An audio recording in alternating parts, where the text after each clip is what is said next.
Que a Primeira Guerra Mundial ficou muito marcada pelas trincheiras, todo mundo sabe, mas o que pouca gente sabe é como era a vida dos soldados e a higiene nas trincheiras. Senhoras e senhores, bem-vindos ao canal História e Tour. Eu sou o professor Danilo e hoje vamos destrinchar a história de como era a vida dos soldados nas trincheiras. E olha só, se você quer saber mais sobre a Primeira Guerra Mundial, aqui para os membros estou lançando vídeos exclusivos que falam sobre a Primeira Guerra Mundial. É uma série que vai contar com mais ou menos 6 vídeos e já foram lançados 2. Um sobre as causas da guerra e outro sobre as armas, os armamentos que foram lançados de forma inédita lá naquele conflito. Além disso, se você se tornar membro, tem uma porrada de vídeos aí para você maratonar. Perde tempo não, custa o preço de uma paçoca e toda semana tem vídeo exclusivo. Outra coisa que você pode seguir lá no Instagram ou na rede das dancinhas, porque tem vídeo curto todo dia. Dito isso, bora pro vídeo.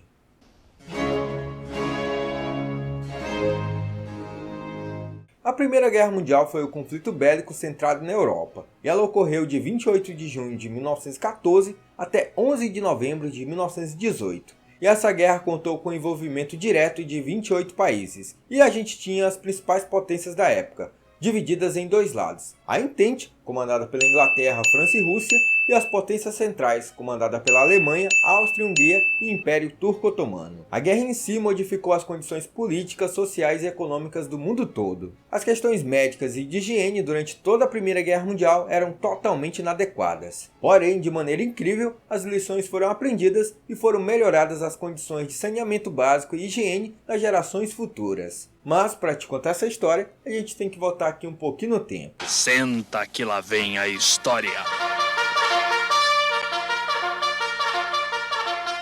A Primeira Guerra Mundial foi um dos conflitos mais devastadores da história da humanidade. Em torno de 10 milhões de pessoas perderam suas vidas. Quando ela começou ali em 1914, se desenvolveu a primeira etapa dela, que foi chamada de Guerra de Movimento. Porém, a partir ali do final de 1914, os soldados começaram a entrar na segunda fase, aquela fase que foi chamada de Guerra de Trincheira.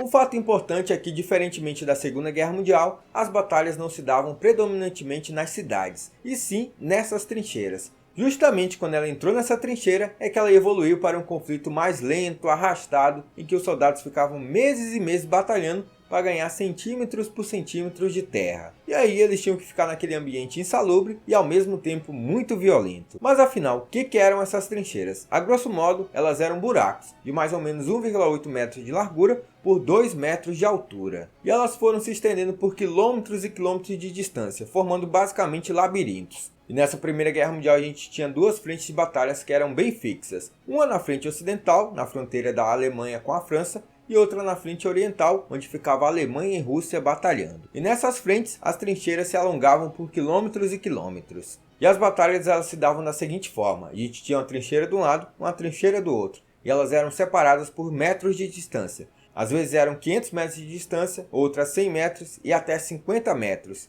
E essa distância era chamada de terra de ninguém. E essas trincheiras elas eram cavadas em zigue-zague, para caso caísse uma bomba lá, o fogo da bomba não se alastrasse muito, a explosão da bomba, né? Falando assim mais corretamente. Outra coisa que é para amortecer as balas, os soldados colocavam um saco de areia na frente da trincheira. E aí, nessa terra de ninguém, eles colocavam arame farpado, para evitar ao máximo que os soldados inimigos avançassem para dentro da sua própria trincheira. Uma das ações mais violentas durante a Primeira Guerra Mundial era a utilização do gás mostarda para tentar tirar o oponente da trincheira. Estima-se que cerca de 90 mil soldados tenham sido mortos por conta desses gases químicos. E os soldados que permaneciam vivos nas trincheiras eram obrigados a passar meses e meses com ratos, cadáveres, pestes, entre outras coisas que tinham ali nas trincheiras.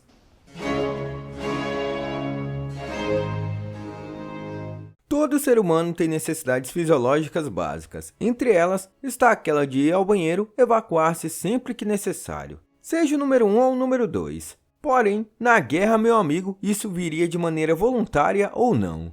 Para ir ao banheiro nas trincheiras, os soldados designaram áreas específicas para servir de latrinas. Os soldados cavavam fossos de 2 metros de profundidade para se aliviarem. Após a utilização desses buracos, os soldados tinham outros problemas, como a quantidade de moscas atraídas para o lixo. Dessa forma, eles construíam caixas de madeira ao redor dos fossos.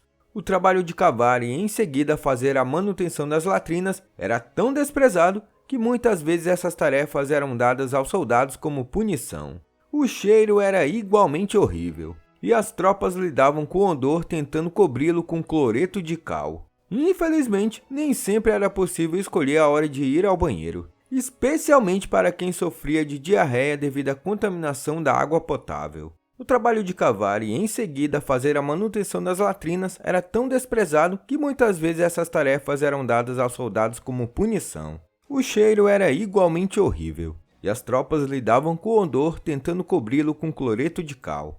Infelizmente, nem sempre era possível escolher a hora de ir ao banheiro, especialmente para quem sofria de diarreia devido à contaminação de água potável. Os que não podiam usar a latrina costumavam usar baldes ou latas de comida vazias para fazer suas necessidades. E claro que tudo isso era feito na frente de todos os outros soldados. Uma grande luta para os soldados era beber água. Eles até ferviam a água para esterilizá-la e também colocavam produtos químicos. Mas devido ao fogo cruzado e acidentes, a água era tratada longe das trincheiras e à noite levada até eles para consumo dos soldados. A pior parte era que o transporte era feito na maioria das vezes em latas de gasolina, o que deixava a água com um gosto horrível. Se a luta ativa ou outras circunstâncias impedissem o fornecimento de água às linhas de frente, os soldados nas trincheiras ficavam completamente sem água. Isso levou muitos soldados a beberem água duvidosa simplesmente porque não tinham outra escolha e estavam desesperados. Para vocês terem uma ideia, eles chegavam a beber água de buracos de granadas. E ali podia conter qualquer coisa, até parte de um corpo humano. Mas já viu, né? A sede era tanta que os soldados se arriscavam. Logicamente, isso causava um revertério, uma doença daquelas. Como lixo, restos de comida e cadáveres atraíam ratos, as trincheiras costumavam ficar cheias de roedores. Bem, tecnicamente não havia um sistema eficiente de eliminar os resíduos. E dessa forma, os ratos faziam uma festa. Pena que não era o Ratatouille para fazer uma comida ali pra galera. Ô besteira, eu falando no assunto sério aqui, eu fazendo essa bobajada de piada. Não, vou parar. Falar só assunto sério a partir de agora. E devido à fartura de comida, principalmente de cadáveres, os ratos iam aumentando de tamanho. Dizem que um soldado pegou um que era do tamanho de um gato. Além de incomodar e serem bastante nojentos, os ratos tinham outro problema, já que eles passavam doença como a peste bubônica e o tifo. As tropas francesas tentaram controlar o problema dos ratos levando cães para as trincheiras com eles. Pegar e matar ratos tornou-se algo para passar o tempo durante o dia. Os militares ofereciam aos soldados uma recompensa por matar os roedores como um incentivo para diminuir seu número. Outros soldados adotaram gatos em vez de cães. E acredita-se que cerca de 500 mil gatos ajudaram nas trincheiras durante a Primeira Guerra Mundial. Muitos dos gatos e alguns dos cães acabaram servindo como mascotes para as tropas na linha de frente e também como caçadores. Agora, se para defecar já era difícil, imagina para lavar roupa e tomar banho. Para estender a resistência de suas tropas, os soldados faziam rodízio nas trincheiras.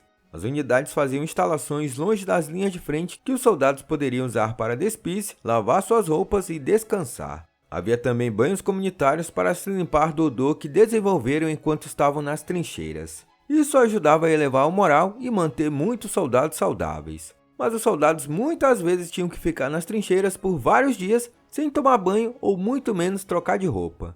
Até que um belo dia eles tinham a permissão para descansar. Devido a corpos e roupas sujas, latrinas abertas e o cheiro de cadáveres e lixo próximos, as trincheiras e todos aqueles que passavam algum tempo nelas cheiravam muito mal. Os soldados nas trincheiras não apenas tinham um odor corporal repugnante, mas seus banhos e roupas pouco frequentes os faziam atrair e espalhar piolhos para seus colegas. Para alimentar seus soldados, as tropas aliadas montaram cozinhas móveis e transportaram alimentos preparados para as tropas na linha de frente. Embora os militares britânicos exigissem que seus soldados consumissem 3.500 calorias por dia, a luta muitas vezes impedia a entrega de alimentos.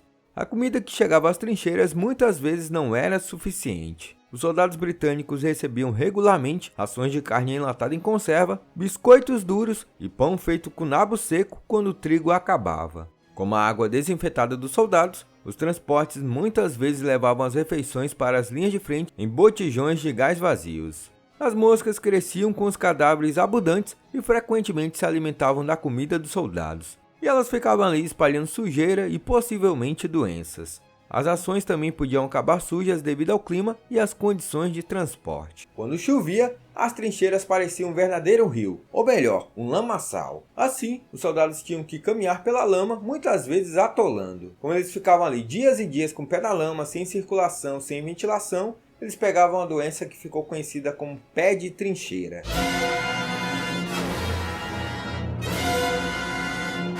Essa doença causava dor, inchaço nos pés e muita dormência. E se essa condição não melhorasse, a única solução que eles tinham era amputar a perna do soldado. Quando os soldados começaram a descobrir a razão por trás desse pé de trincheira, eles começaram a se preparar melhor. Eles trocavam de meia com frequência e massageavam os pés com óleos de baleia. Outra doença que atacou muitos soldados foi a febre tifoide, que era causada pelos piolhos. De 1915 a 1918, estima-se que 500 mil soldados contraíram essa doença, e só do lado da Entente.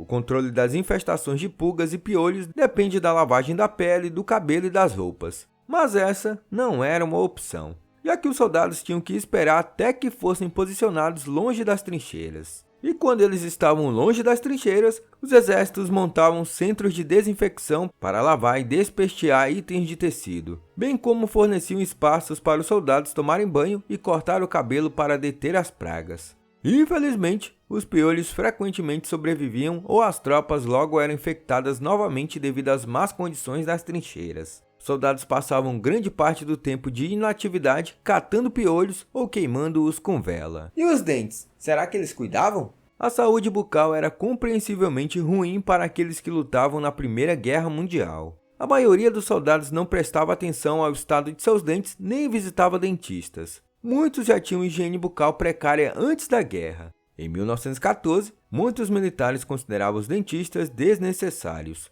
Mas à medida que os soldados desenvolviam problemas graves decorrentes da falta de cuidados com os dentes, dentistas passaram a ser procurados.